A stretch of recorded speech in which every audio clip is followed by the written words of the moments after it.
নমস্কার, আমি বিহানস বুক শিল্পে আপনাদের স্বাগত জানাই। আজ আমি যে বইটি নিয়ে কথা বলবো সেটি হলো হিমাদ্রি কিশোর দাশগুপ্তের লেখা মৃত্যুর গন্ধ মিষ্টি। বইটি প্রকাশিত হয়েছে পত্রভারতী পাবলিশার্স থেকে। বইটির মুদ্রিত মূল্য 225 টাকা এবং বইটির পৃষ্ঠা সংখ্যা 144। এটি আসলে 6টি ডার্ক ফ্যান্টাসি গল্পের সংকলন। ডার্ক ফ্যান্টাসি হলো বীভৎস রসের গল্প, অর্থাৎ আমরা সাহিত্যে বা নাটকে যে নবরসের কথা পাই তার মধ্যে উল্লেখযোগ্য হলো একটি বীভৎস রস। তো সেই বীভৎস রসের নিয়েই এই গল্পগুলি রচিত হয়েছে। গল্পগুলি মূলত প্রাপ্তবয়স্কদের জন্য।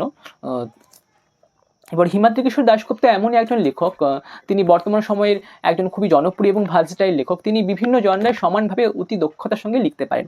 তাই হিমাদ্রি কিশোর দাশগুপ্ত আমার খুবই পছন্দের একজন সাহিত্যিক। তিনি যেমন ঐতিহাসিক উপন্যাস সুচারুভাবে লিখে দিতে পারেন, তিনি রচনা করতে পারেন অ্যাডভেঞ্চার কাহিনী, লেখেন কিশোর কাহিনী, তেমনই এই মৃত্যুর গন্ধ মিষ্টি হলো প্রাপ্তবয়স্কদের জন্য লেখা ডার্ক ফ্যান্টাসি। এই গল্পে মোট 6টি গল্প রয়েছে, যথা কাকবাবার বামা, ফেরা, হেমলক, ওরা 4 জন, পাতাল বটুক এবং মৃত্যুর গন্ধ মিষ্টি। বইটিতে যে শেষ গল্পটি রয়েছে সেই গল্পের নামই বইটির নামকরণ। এবার বইটির প্রচ্ছদ যদি দেখি, প্রচ্ছদটা দেখলে বোঝা যায় এখানে রয়েছে একটি হরিণ এবং একটি ছুরি।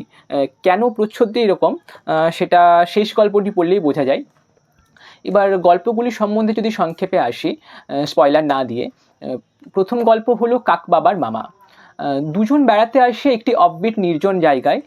সেখানে রিসোর্টে তারা থাকে এবং তারা সেই রিসোর্টের কেয়ারটেকারকে জিজ্ঞেস করে এখানে কাছাকাছি সাইট সিন কী রয়েছে। তখন কেয়ারটেকার জানায় তেমন কিছুই নেই, তবে নদীর পাড়ে কাকবাবার আখড়া রয়েছে।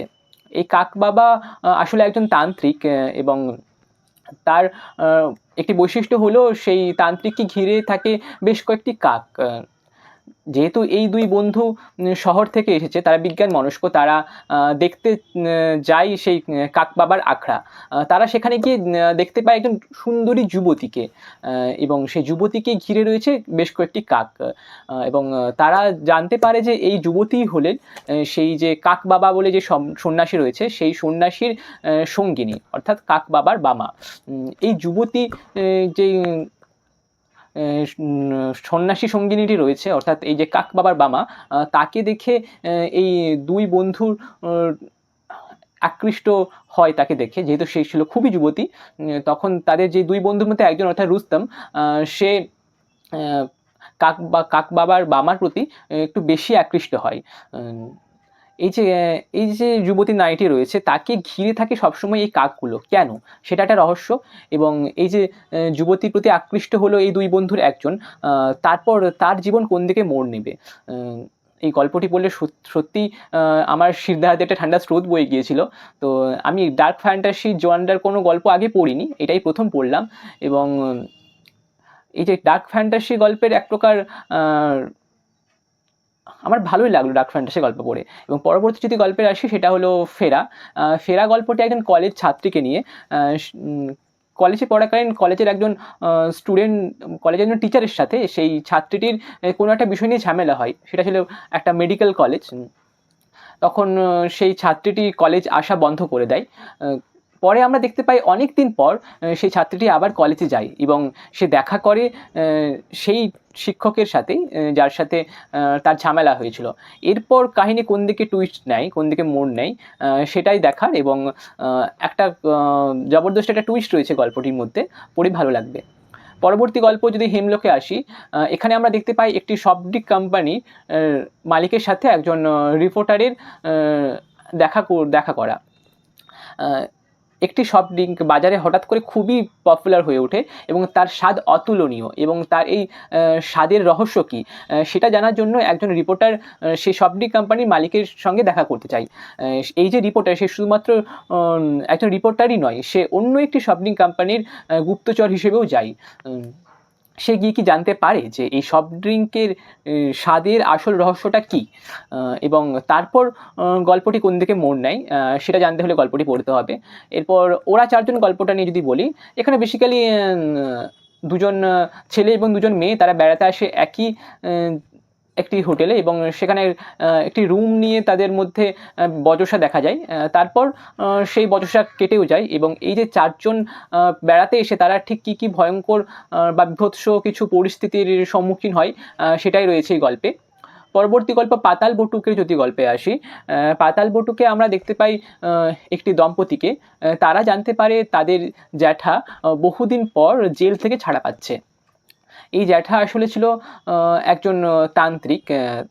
তারা ঠিক করে যে এই তান্ত্রিক জেঠুর সঙ্গে তারা আবার দেখা করতে আসবে এবং তারা হিসাব মতো তারা দেখা করতে আসে তাদের সেই জেঠুর সাথে তাদের গ্রামের বাড়িতে এবং সেখানে এসে সেই তান্ত্রিক জেঠুর সাথে এই যে দম্পতি তাদের মধ্যে তাদের সম্পর্কটি কী দাঁড়ায় এবং গল্প কোন দিকে মোড় নেয় সেটাই রয়েছে এই পাতাল বটুক গল্পে।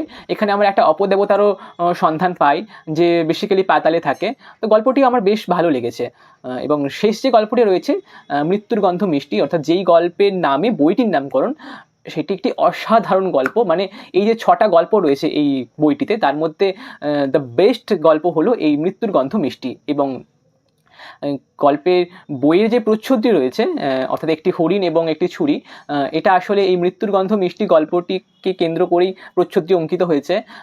এখানে আমরা দেখতে পাই ঈশান বাবুকে। সে কাশ্মীরে যায় ভূমি নিয়ে কিছু গবেষণার জন্য এবং সেখানে গিয়ে সে কস্তুরী মৃগের সন্ধান পাই। এই কস্তুরী মৃগ আসলে এক জাতির হরিণ। সেই জাতির যে পুরুষ হরিণ রয়েছে তাদের দেহে একরকম গ্রন্থি থাকে, সেই গ্রন্থি থেকে মহামূল্যবান কস্তুরী পাওয়া যায় যেটা থেকে তৈরি হয় সুগন্ধি এবং এই যে সুগন্ধ এটা প্রায় 10 বছর একটা জায়গায় রেখে দিলে 10 বছর ধরে তার একই গন্ধ থাকে। তো ঈশানবাবু এই কস্তুরী মৃগর সন্ধান পায় এবং সেই কস্তুরী মৃগর সন্ধান পেয়ে সে ঠিক কী কী অভিজ্ঞতা অর্জন করে, কী কী উপলব্ধি করে, কী জানতে পারে, এই নিয়ে রয়েছে এই গল্পটি সম্বন্ধে আমি বিশেষ কিছু বলবো না। আমার মনে হয় এই গল্পটি এতটা একটি ভালো গল্প, এটাকে পড়ে উপলব্ধি করা উচিত। তো এই ছিল মৃত্যুর গন্ধ মিষ্টি এই বইটির 6টি গল্পের প্রাট প্রতিক্রিয়া। আমার মনে হয় যারা ডার্ক ফ্যান্টাসির মতো একটা জনরাকে পছন্দ করেন, অর্থাৎ তারা একদম টিপিক্যাল যে ভূতের গল্প সেটাতে তো খুব একটা ইন্টারেস্ট পাচ্ছেন না বা একঘেয়ে লেগেছে, এবার তারা এমন একটা গল্প পড়তে চায় যেটা ঠিক ভৌতিকও নয় আবার অতি প্রাকৃতিক একটা বিষয় যেটা পড়লে শিরদাঁড়া দিয়ে ঠান্ডা স্রোত বয়ে যাবে, এরকম একটা যদি ফিলিং পেতে চান, আমার মনে হয় যে ডার্ক ফ্যান্টাসি জনরা অবশ্যই ট্রাই করা উচিত। এবং ডার্ক ফ্যান্টাসি গল্প বা ডার্ক ফ্যান্টাসি জনরা ট্রাই করার জন্য আমার মনে হয় মৃত্যুর গন্ধ মিষ্টি বইটি একটি আদর্শ শুরু হতে পারে। যারা খুব বড় উপন্যাস, বড় কাহিনী পড়তেও খুব একটা অভ্যস্ত নন, তারা এই মৃত্যুর গন্ধ মিষ্টি বইটি অবশ্যই পড়তে পারেন। আমার মনে হয় যে গল্পগুলি এমনই এনগেজিং, শুরু করলে আমার মনে হয় যে বইটি শেষ হয়ে যেতে বাধ্য। আমি খুব একটা বড় লেখা আমি নিজেও পড়তে পারি না, আমার খুব টাইম লাগে, একটা সাহিত্য পাঠ করতে আমার অনেক সময় লাগে, কিন্তু এই মৃত্যুর গন্ধ মিষ্টি বইটি আমি সত্যি বলতে 2 দিনের মধ্যে পড়ে শেষ করেছি। মানে একটা গল্প শুরু করলে সেটা শেষ না করে থাকা যায় না, এতটাই এনগেজিং। আর এই বইটি আমি যখন কিনেছিলাম, আমি পত্রভারতী স্টোর থেকে বইটি কিনেছিলাম, তখন লেখক নিচে আমাকে তার স্বাক্ষর করে দিয়েছিলেন। আমি লেখকের সামনে দাঁড়িয়ে তার স্বাক্ষরিত কপিটি কিনতে পেরেছিলাম, এটা আমার একটা ভাগ্য। তা আমি চেষ্টা করি যে হিমাদ্রি কিশোর দাশগুপ্ত আমার খুবই জনপ্রিয় একজন, খুবই প্রিয় একজন লেখক, তো তার বইগুলো কিনতে গেলে আমি তার স্বাক্ষরিত কপি নেওয়ারই চেষ্টা করি। তো আজকের মতো এইটুকুই। আপনারা যদি এই বইটি পড়ে থাকেন, কেমন লেগেছে পড়ে আপনাদের অবশ্যই আমাকে জানাবেন। দেখা হচ্ছে পরবর্তী কোনো একটি ভিডিওতে। ধন্যবাদ।